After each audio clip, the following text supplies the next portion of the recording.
নমস্কার। আপনারা দেখছেন দ্য ইন্ডিপেন্ডেন্ট বেঙ্গল। আমি শিবম। নরেন্দ্র মোদীর আমেরিকা সফরের আগেই কার্যত বোমা ফাটালেন ইলন মাস্ক, এবং ইলন মাস্কের রিপোর্ট সামনে আসার পর নিঃসন্দেহে চিন্তার ভাঁজ সব থেকে বেশি বিপাকে যিনি পড়তে পারেন তিনি নিঃসন্দেহে মোহাম্মদ ইউনেস। কি বলেছেন ইলন মাস্কের দপ্তর, তার আগে আমি একটু বলে দিই, কালকে বাংলাদেশের পররাষ্ট্র উপদেষ্টাও একটি প্রেস কনফারেন্স করেছেন, যেখানে নরেন্দ্র মোদীর সঙ্গে ডোনাল্ড ট্রাম্পের এই সম্পর্ক এবং প্রথম আমেরিকাতে যে মিটিং নরেন্দ্র মোদী এবং ডোনাল্ড ট্রাম্প করবেন তার আগে কিন্তু একাধিক বার্তাবহক হিসাবে সেই প্রেস কনফারেন্স বিভিন্ন ক্ষেত্রে কাজ করতেই পারে। আপনারা জানেন, ডোনাল্ড ট্রাম্প যখন ক্ষমতায় আসেন তখন ইলন মাস্ককে কেন্দ্র করে একটি নতুন দপ্তর চালু করে দেন ডোনাল্ড ট্রাম্প। বকলমে অনেকে বলেন ডোনাল্ড ট্রাম্পের মাথার উপরে ইলন মাস্কই কিন্তু বসে আমেরিকা সহ একাধিক পররাষ্ট্র নীতি এবং আমেরিকার ভবিষ্যৎ যে কোন দিকে এগোবে তা কিন্তু ডিসাইড করবেন। অর্থাৎ নির্দ্বিধায় বলা চলে এই বিশ্বের একমাত্র এই মুহূর্তে প্রভাবশালী ব্যক্তির নাম যদি ডোনাল্ড ট্রাম্প হন, তাহলে ডোনাল্ড ট্রাম্পের থেকেও প্রভাবশালী ব্যক্তি কিন্তু বর্তমানে ইলন মাস্ক। একাধিক দেশে গুরুত্বপূর্ণ সিদ্ধান্ত নেওয়ার জন্য ইলন মাস্ক যেভাবে গোটা বিশ্বের নজরে এসছেন, যেভাবে রাজনৈতিক ছত্রছায়ায় তিনি একের পর এক বড় বড় ডিসিশন নিয়ে যাচ্ছেন, তা নিঃসন্দেহে আগামী 4 বছরের জন্য বিশ্ব পলিটিক্সে অত্যন্ত গুরুত্বপূর্ণ কিছু অধ্যায় সৃষ্টি করবে বলে অনেকে মনে করছেন। ইলন মাস্কের যে দপ্তর, সেই দপ্তরের কাজ কি ছিল? সেই দপ্তরের কাজ ছিল আমেরিকা সরকার যে সকল খাতে বা যে সকল ক্ষেত্রে অতিরিক্ত খরচ করছে সেই খরচের কতটা প্রয়োজনীয়তা আছে তা নিয়ে হিসাব নিকাশ করে একটি পূর্ণাঙ্গ রিপোর্ট তৈরি করা। এর মধ্যে আগের বাইডেন প্রশাসন ঠিক কোথায় কোথায় অতিরিক্ত অর্থ খরচ করে আমেরিকা সরকারের অর্থ সংকটের প্রধান উপযুক্ত দায়ী হিসাবে চিহ্নিত হতে পারে সে বিষয়ে কিন্তু রিপোর্ট পেশ করতে বলেছেন এই ডোনাল্ড ট্রাম্প। আর ইলন মাস্কের এই দপ্তর কিন্তু সেই কাজগুলোই ধারাবাহিকভাবে করে যাচ্ছে। এতে অনেকে বলছেন আগামী 4 বছরে আমেরিকার প্রশাসনের অনেক কর্মচারীও কিন্তু ছাঁটাই হতে পারে। বিভিন্ন ক্ষেত্রে ব্যয় কমানোর জন্য মানুষের আধিক্য কমাতে পারেন ডোনাল্ড ট্রাম্প এবং ইলন মাস্ক জুটি। সেক্ষেত্রে জো বাইডেন একের পর এক টাকা, মানুষের করদাতাদের যে টাকা, আমেরিকার যে ফান্ড, তা এমন কিছু জায়গায় ইনভেস্ট করে গেছেন, তাও কিন্তু এই রিপোর্টে প্রকাশ্যে ইলন মাস্ক সর্বসমক্ষে জানিয়েছেন, যা নিঃসন্দেহে বাংলাদেশের ক্ষেত্রে অত্যন্ত গুরুত্বপূর্ণ। কেন আমি বলছি? কারণ ইলন মাস্কের এই রিপোর্টে যে কথা লেখা আছে, যে কথা প্রকাশ্যে এসেছে, সেখানে তারা পরিষ্কার বলছেন এই ইউএস এইডের টাকা বাংলাদেশের সরকারকে নড়িয়ে দেওয়ার জন্য ব্যবহার হয়েছে। ইউএস এইডের নাম করে জো বাইডেন প্রশাসন যেভাবে বিপুল আমেরিকান করদাতাদের টাকা বাংলাদেশের রাজনীতিতে ইনভেস্ট করেছে, সেই টাকা আসলে হাসিনা বিরোধী ষড়যন্ত্রতে কাজে লাগানো হয়েছে। এবং ক্লিন্টন ফাউন্ডেশন এবং মোহাম্মদ ইউনুসের গ্রামীণ ব্যাংক এই পুরো পরিকল্পনাটাই কিন্তু ভীষণ মাত্রায় নিজেদের মধ্যে আবদ্ধ আছেন, এবং এরাই কিন্তু এই চক্রান্তের মূল হোতা।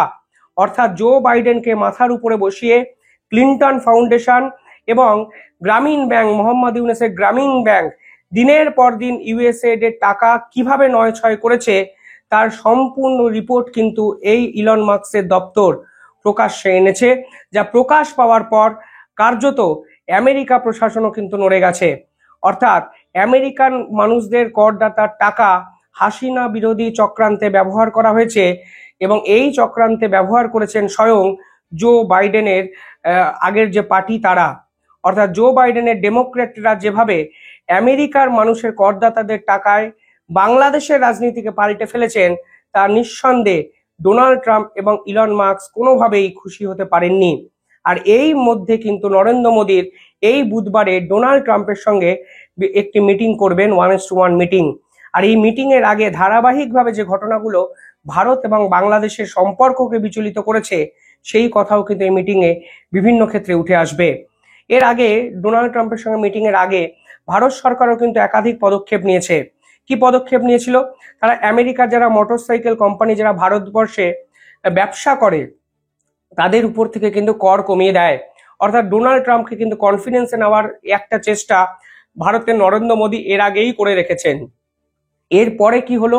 এরপরে ভারতের হাই কমিশনের পক্ষ থেকে মোহাম্মদ ইউনুসকে চ্যালেঞ্জ করে একটি বিবৃতি দেওয়া হলো, যেখানে তারা পরিষ্কারভাবে বলেছেন বাংলাদেশে যে ভ্যান্ডালিজম চলছে, যেই রকম জেনোসাইডের মতো ঘটনা চলছে, গণহত্যা চলছে, এবং সর্বোপরি ঐতিহাসিক বঙ্গবন্ধুর 32তম ধানমন্ডির বাড়িটি যেভাবে ভাঙা হয়েছে তা ভারত সরকার সমর্থন করে না। এবং শুধুমাত্র এই বিবৃতি কিন্তু দিয়ে তারা ক্ষান্ত হননি। তারা পরবর্তীকালে বাংলাদেশের হাই কমিশনারকে ডেকেছিলেন, নুরুল ইসলাম, এবং নুরুল ইসলামকে ডাকার পর তাকে প্রধানত দুটো বিষয়ে কঠিন একটি বার্তা দেওয়া হয়। প্রথমত তাকে বলে দেওয়া হয় দিনের পর দিন বাংলাদেশ সরকারের পক্ষ থেকে যেভাবে ভারত বিরোধী মন্তব্য করছে তা কোনোভাবেই কিন্তু দুই দেশের সম্পর্ককে ভালো করতে পারে না। অর্থাৎ দিনের পর দিন সরকারের পদাধিকার ব্যক্তিরা ভারতবর্ষকে অশান্ত করার জন্য এবং আন্তর্জাতিক স্তরে ভারতবর্ষের যে গৌরব গাথার ইতিহাস সেটাকে অ্যাটাক করার জন্য, আক্রমণ করার জন্য যে ধরনের কথাবার্তা বলছে তা থেকে যেন অবিলম্বে বিরত থাকে মোহাম্মদ ইউনূসের সরকারের লোকজন। দ্বিতীয়, তারা বলে দিয়েছে পরিষ্কারভাবে তারা শেখ হাসিনাকে ফিরিয়ে তো দেবেনই না, উল্টে শেখ হাসিনাকে ভারতে বসে যে সকল কাজকর্ম করার দায়ে অভিযুক্ত করেছে এই মোহাম্মদ ইউনূস সরকার, সে বিষয়ে ভারত সরকার কোনো হস্তক্ষেপ করবে না। অর্থাৎ শেখ হাসিনা একজন ইন্ডিভিজুয়াল ক্যারেক্টার। শেখ হাসিনা যা বলবেন তা তার বাক স্বাধীনতার অধিকার রক্ষার্থে ভারত সরকার কোনো ক্ষেত্রে হস্তক্ষেপ কিন্তু তারা করতে পারে না। অর্থাৎ শেখ হাসিনার বক্তব্য দেয় ভারতের নয়, সেটা সম্পূর্ণভাবে ব্যক্তিগত একটা স্পিচ, এবং সেই ব্যক্তিগত স্পিচ অন্য দেশে বসে একাধিক ইউটিউবারও তো দিচ্ছেন। ফলে শেখ হাসিনার এই স্পিচের পর বাংলাদেশে আগুন জ্বলবে। এই রকম কথা বলা আলটিমেটলি নিজেদের দেশের আইন প্রশাসনের ব্যর্থতাটাকেই আন্তর্জাতিক স্তরে এস্টাবলিশ করা এবং বকলমে স্বীকার করা, তাও কিন্তু ভারতবর্ষের পক্ষ থেকে বলে দেওয়া হয়েছে। অর্থাৎ সব মিলিয়ে আমি বলতে যেটা চাইছি তা হলো ভারত এবং বাংলাদেশের বর্তমান সম্পর্ক কিন্তু প্রতিনিয়ত আরো ডিটোরিয়েশনের দিকে যাচ্ছে, আরো খারাপ হওয়ার দিকে যাচ্ছে। আর এই প্রেক্ষাপটে দাঁড়িয়ে নরেন্দ্র মোদীর সাথে ডোনাল্ড ট্রাম্পের মিটিং, ঠিক সেখানে অত্যন্ত গুরুত্বপূর্ণ কিছু ডিসিশন হতে পারে বলে আন্তর্জাতিক মহল মনে করছেন। এই মিটিং এর আগেই ইলন মাস্কের এই সরকারি দপ্তরের রিপোর্ট, যেখানে পরিষ্কারভাবে তারা উল্লেখ করেছেন এই আমেরিকার এই করদাতাদের টাকা ডিপ স্টেটের জন্য ব্যবহার করেছে এই জো বাইডেন। অর্থাৎ বিভিন্ন ষড়যন্ত্রকারী বিভিন্ন দেশে ইনভেস্ট করা হয়েছে, বাংলাদেশ পাকিস্তানে ইনভেস্ট করা হয়েছে, এবং এই টাকায় আসলে সরকার পরিবর্তন করে দিয়েছেন জো বাইডেন।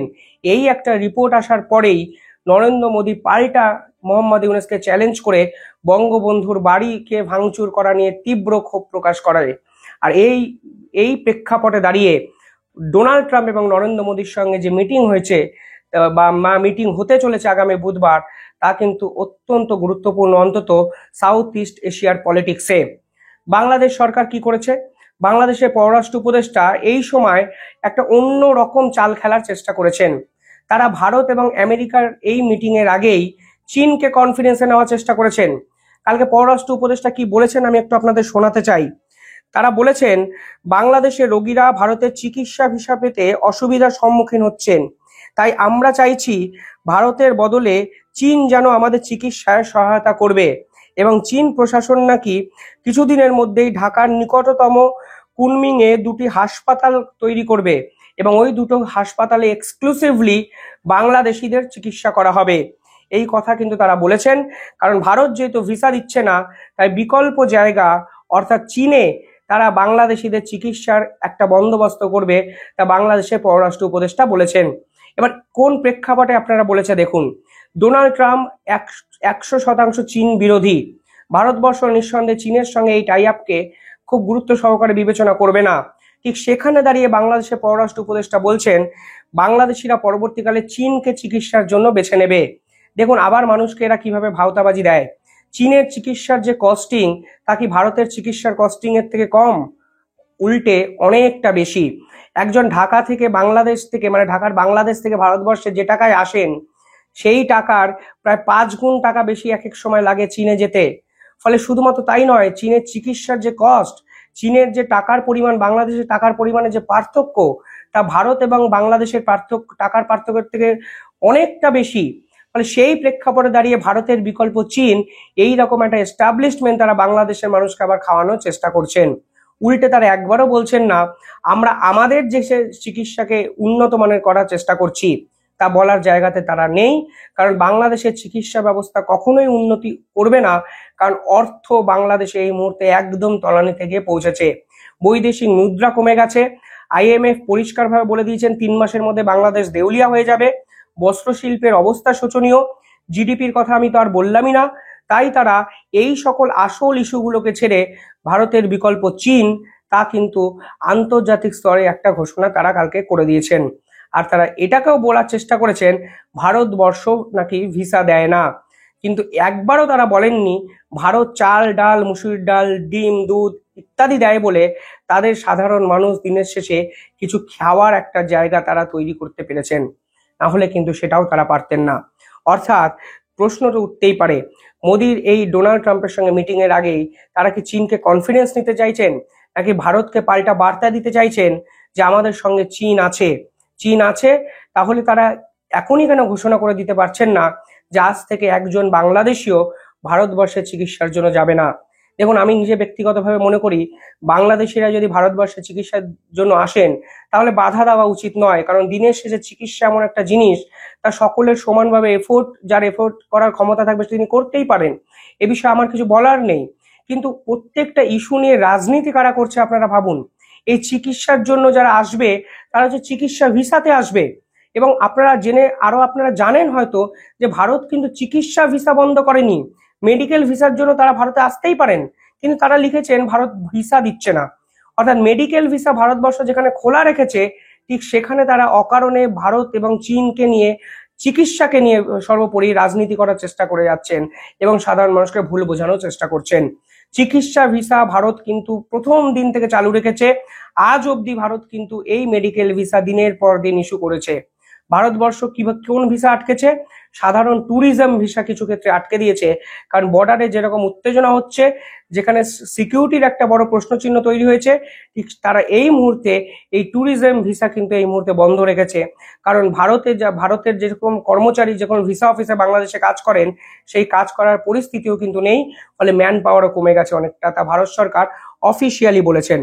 পরবর্তীকালে তারা কি বলেছেন? তারা বলেছেন ভারত চীন এবং আমেরিকার সঙ্গে খুব সম্পর্ক আমরা রাখতে চাই, কারণ এই সম্পর্কগুলো খুবই গুরুত্বপূর্ণ। আমরা ভবিষ্যতেও ভারসাম্যপূর্ণ সম্পর্ক বজায় রাখব। এবং পরবর্তীকালে তারা এটাও বলেছেন পাকিস্তানও আমাদের উন্নয়নে সাহায্য করছে।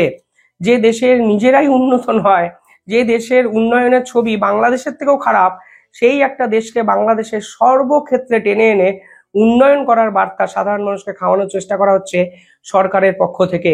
আর এই চীনের ফান্ডিং যেভাবে বাংলাদেশকে ম্যানুপুলেট করছে, বাংলাদেশের রাজনীতিকে কার্যত মানে একটা ডেপ ট্র্যাপে ফেলে দিচ্ছে, তা এরা কিন্তু বুঝতে পারছে না। আর এই মানে প্রেক্ষাপটে দাঁড়িয়ে ডোনাল্ড ট্রাম্পের সাথে নরেন্দ্র মোদীর মিটিং এবং তার আগে মোহাম্মদ ইউনূসের এই পরিকল্পিত ভাষণ নিঃসন্দেহে আগামী 2-3 মাসের মধ্যে এই দক্ষিণ এশিয়ার পলিটিক্সকে একটা অন্য দিশা দেখাতে পারে, তা কিন্তু নিশ্চিতভাবে বলা চলে। আর ইলন মাস্কের বিস্ফোরক রিপোর্টের পর মোহাম্মদ ইউনূস হয়তো বুঝে গেছেন তাদের কাছে চীন ছাড়া, পাকিস্তান ছাড়া গোটা বিশ্বের হয়তো আর কোনো দেশ সহযোগী হিসাবে তাদের লড়াইতে নেই। আপনারা কি ভাবছেন কমেন্টে জানাবেন। দেখতে থাকুন দ্য ইন্ডিপেন্ডেন্ট বেঙ্গল। ধন্যবাদ।